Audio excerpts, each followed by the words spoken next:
Maureen, j'espère que vous allez bien. Je reviens aujourd'hui avec une minuscule vidéo, tout simplement pour lancer une foire aux questions.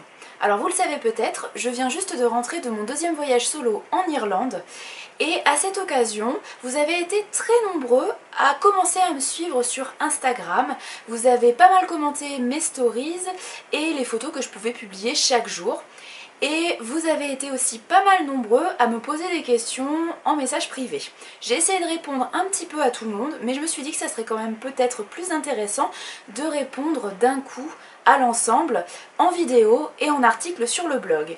Et l'une d'entre vous, Christelle, si je ne dis pas de bêtises, j'espère, sinon je suis désolée, a très justement lancé l'idée d'une foire aux questions. Alors effectivement, je trouve que c'est une très bonne idée parce que peut-être que moi je pourrais vous parler de choses qui me viennent à l'esprit, mais je pourrais oublier d'autres choses auxquelles je ne penserai pas du tout.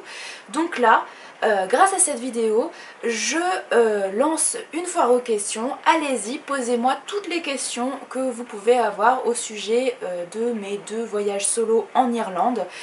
Vous avez été plusieurs à me poser la question de comment je me suis organisée pour trouver les hébergements, pour me déplacer, quel a été mon budget, qu'est-ce que j'ai emmené dans mon sac. Bref, toutes les questions qui vous passent par la tête et auxquelles je ne penserai peut-être pas forcément. Je vous répondrai donc dans une vidéo dédiée et également dans un article sur le blog. Au sujet des voyages, j'ai déjà créé quelques articles sur le blog, notamment au sujet des déplacements en Irlande. Je vous invite à aller voir ça si ça vous intéresse. Lors de mon dernier voyage au mois de septembre, et qui était donc mon premier voyage solo en Irlande, j'avais créé une toute petite vidéo qui compilait un petit peu les plus jolies prises de vue que j'avais pu faire pendant ce premier voyage solo. Qui était dans le Connemara au mois de septembre. Là je sais pas si je vais refaire une vidéo du genre pour ce deuxième voyage. J'ai fait pas mal de prises de vue pendant ces 13 jours parce que j'ai beaucoup marché, j'ai quasiment fait 200 km de randonnée en Irlande et plus précisément dans le Donegal qui est un comté magnifique. On m'avait dit que c'était le plus beau comté d'Irlande, j'y croyais pas mais vraiment c'est, je pense, le plus beau comté du pays. Effectivement c'est hyper sauvage. Pas beaucoup touristique, à part quelques endroits un peu clés, mais sinon la plupart de la région est très très calme. Donc l'ambiance n'est pas la même que dans les lieux touristiques, donc c'est plutôt cool. Bref, voilà, j'ai fait de très très belles prises de vue, mais en même temps je me rends compte que mon appareil photo ne rend pas vraiment hommage à la beauté des lieux, que ça rend pas hommage à ce que j'ai pu voir de mes propres yeux. Alors j'hésite un petit peu à faire cette petite vidéo de compilation des plus belles prises de vue.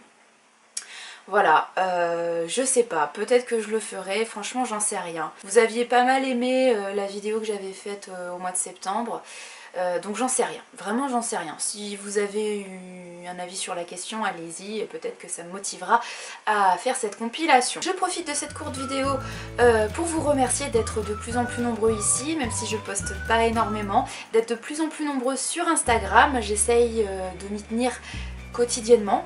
J'ai pas toujours des choses à poster, mais j'essaye quand même d'alimenter le compte tous les jours. Vous êtes aussi pas mal nombreux sur Twitter, là j'interagis pas mal, et également sur le compte Facebook, donc c'est cool. Merci d'être de plus en plus présents et d'échanger, c'est super. Je vous souhaite de très beaux voyages, de très belles lectures, et je vous dis à très bientôt, très certainement pour une vidéo update lecture. Ça fait 8 ou 9 mois que j'en ai pas tourné, mais là j'ai envie de le faire, et je pense justement que je reviendrai sur mes plus belles découvertes, ou en tout cas mes découvertes les plus marquantes de ces 8 ou 9 derniers mois. Prenez soin de vous et à bientôt. Merci.